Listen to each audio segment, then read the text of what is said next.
The Zoom call started at 9:03 a.m. 3 minutes late. That should have been my first sign. Karen from HR was on. So was Brett, the new VP of Operations. And my manager Lisa, who couldn't look at the camera. Brett started with a speech. Dr. Patel, we want to thank you for your contributions to Novamed over the past 8 years.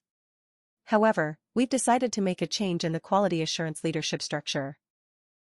I kept my face neutral. What kind of change? We're restructuring to align with our new operational philosophy. And frankly, we don't think you're a culture fit anymore. Culture fit. The phrase companies use when they can't articulate actual performance issues. Can you elaborate? You've been resistant to our efficiency initiatives. You push back on timelines. You're not a team player. I pushed back on timelines because we manufactured medical devices. Because cutting corners in quality assurance meant people could die. Because the FDA didn't care about efficiency initiatives. But I didn't say that. Just asked, what's the timeline? Effective immediately. We'll have security escort you out after this call. Your final paycheck and benefits information will be emailed today. I nodded. I assume you've identified my replacement? Brett smiled. We're promoting internally. Fresh perspective. And who will handle FDA submissions? That'll be part of the new QA director's responsibilities. Who is the new QA director? Melissa Chen from Production Management. I almost laughed. Melissa had an MBA. 0 regulatory experience. No FDA training.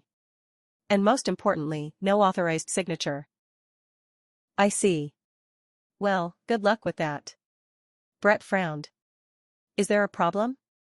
No problem at all. I'm sure Melissa will figure it out. I logged off. Packed my personal items. Let security walk me out. And waited for the call I knew would come in about 72 hours. Hey Tangled Yarns family, it's Brett. And if you're new here, welcome to the story of how a company fired their director of quality assurance for not being a culture fit and discovered that regulatory compliance isn't something you can just hand off to someone with fresh perspective. Today's story is about Dr. Anaya Patel, who spent 8 years building the quality management system for a medical device manufacturer. And when new leadership decided she was too rigid and not aligned with their efficiency-focused culture, they fired her.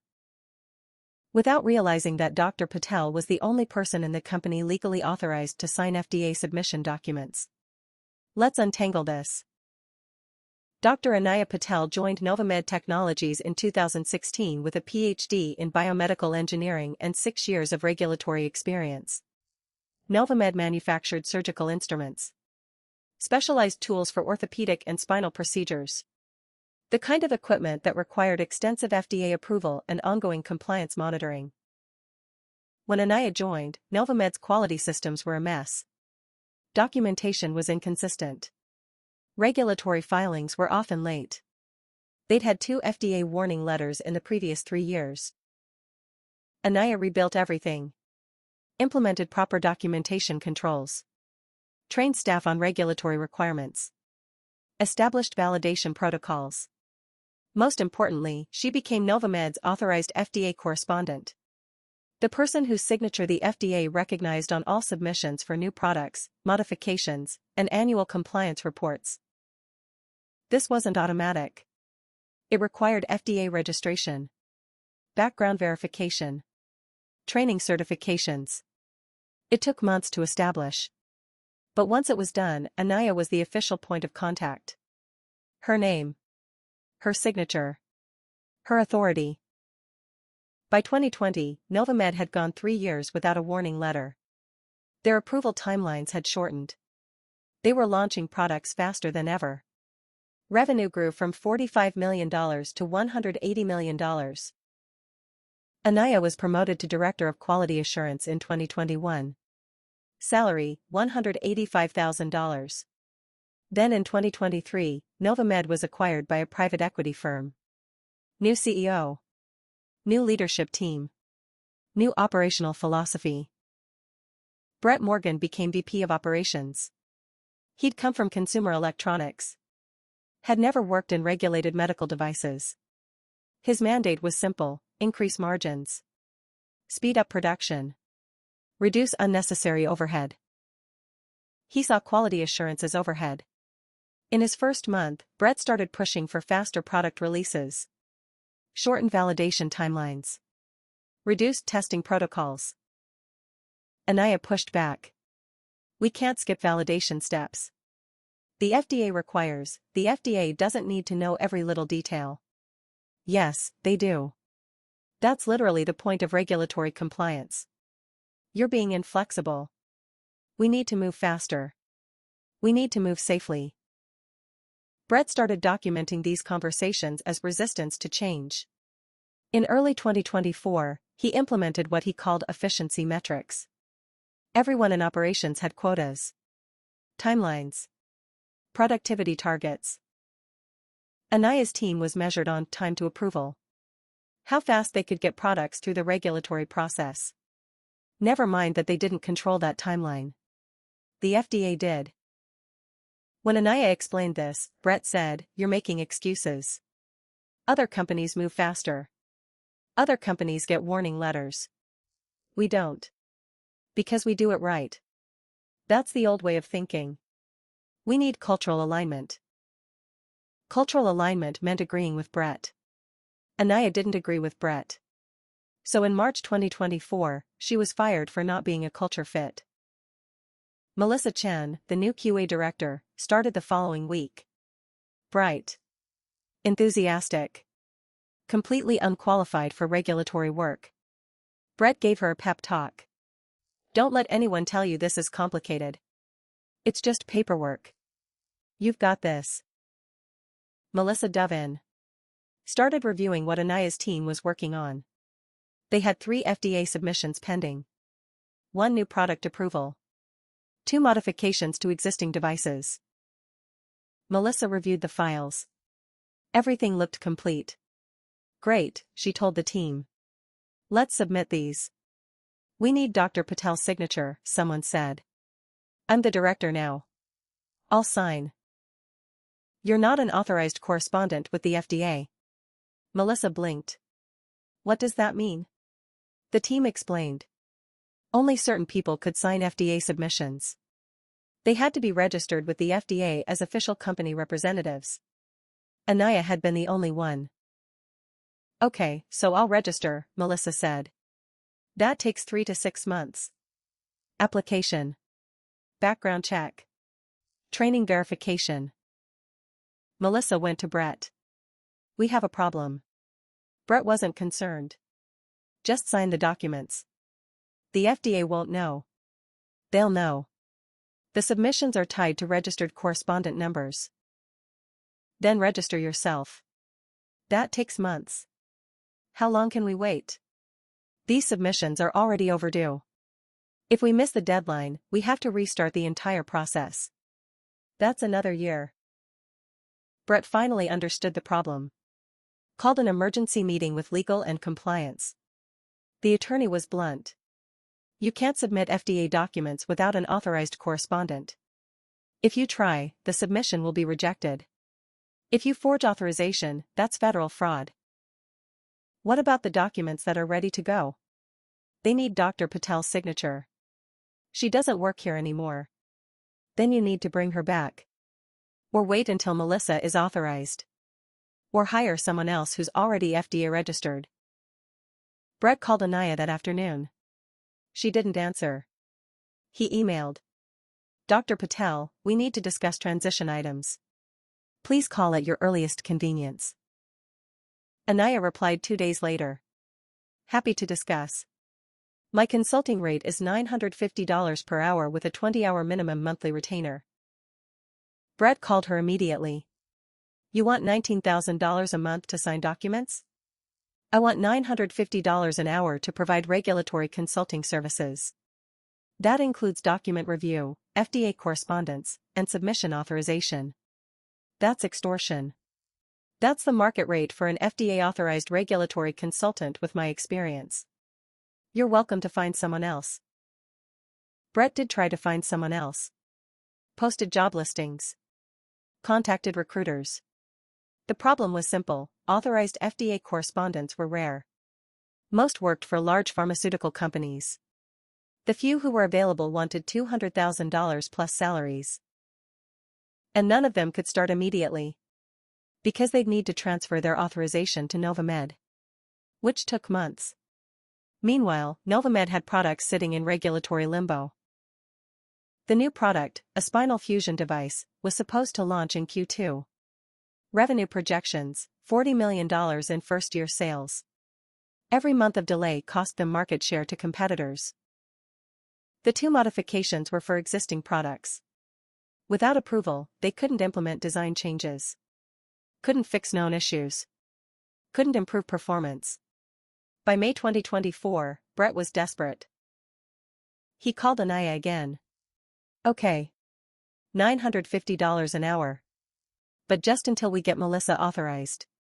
Send me the contract. Anaya's attorney drafted it. 6-month minimum term. 20 hours per month. Payments in advance. Brett signed. Anaya started reviewing the pending submissions remotely. Found problems immediately. These documents aren't complete, she told Melissa on their first call. They look complete to me. Section 7 is missing validation data. Section 12 has outdated test results. Section 15 references a standard that was updated last year. Can't we just submit it and fix it later? No. The FDA will issue a deficiency letter. That delays approval by months. Melissa was frustrated. This is why everything takes so long. You're too perfectionist. I'm compliant. There's a difference. It took 3 weeks to get the submissions ready. Anaya signed them. Submitted them. The spinal device was approved in August. 4 months late. But here's where it got interesting. Novamed kept trying to get Melissa authorized as an FDA correspondent. But her application kept getting delayed. Incomplete training records. No prior regulatory experience. The FDA wanted more documentation. By September, Melissa still wasn't authorized. And Anaya's 6-month contract was coming up for renewal. Brett tried to negotiate. We'd like to reduce the hours to 10 per month. No. I'm renewing at the same terms. 20 hours minimum. And my rate is now $1,100 per hour. You can't just raise your rate. I can. And I am. You're welcome to decline and wait for Melissa to get authorized. Brett did the math. At $1,100 per hour for 20 hours, that was $22,000 per month. $264,000 per year. But without an authorized correspondent, they couldn't submit anything. Couldn't launch new products. Couldn't modify existing ones. They were stuck. Brett signed the renewal. By early 2025, Anaya had been consulting for Novamed for 9 months. She'd been paid over $200,000 for work she used to do as part of her $185,000 salary. And she was working maybe 15 hours a month. The rest of her time was spent with other clients. Because after word got around that Novamed had fired their QA director, other medical device companies started reaching out. We heard what happened. We need regulatory consulting. Are you available? By mid-2025, Anaya had 4 consulting clients. Was billing over $600,000 annually. And Novamed was still trying to get Melissa authorized. In June 2025, Brett left the company. The private equity firm lost confidence after the delayed product launches. The new VP of Operations called Anaya. We'd like to discuss bringing you back full-time. I'm not interested. We can offer significant compensation. I'm making more as a consultant. And I have autonomy. Why would I come back? What would it take? Anaya thought about it. A title. Chief Regulatory Officer. Equity. $280,000 base. And a board seat. That's a lot. That's what it costs to fix the problem you created by firing me for not being a culture fit. They didn't meet her terms. Instead, they hired someone from a competitor. Paid them $240,000.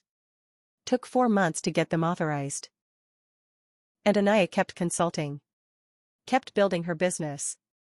Kept thriving. Let's talk about what actually happened here. This story is about the fatal mistake of treating specialized expertise as interchangeable overhead. Brett looked at Anaya and saw a salary. Saw someone who pushed back. Saw cultural misalignment. He didn't see that she was the only person in the company legally authorized to interact with the FDA. That's not just expertise. That's regulatory infrastructure. And when you fire infrastructure because it's not aligned with your operational philosophy, you don't streamline operations. You destroy your ability to operate. The culture fit excuse is almost always code for "this person won't do what I want."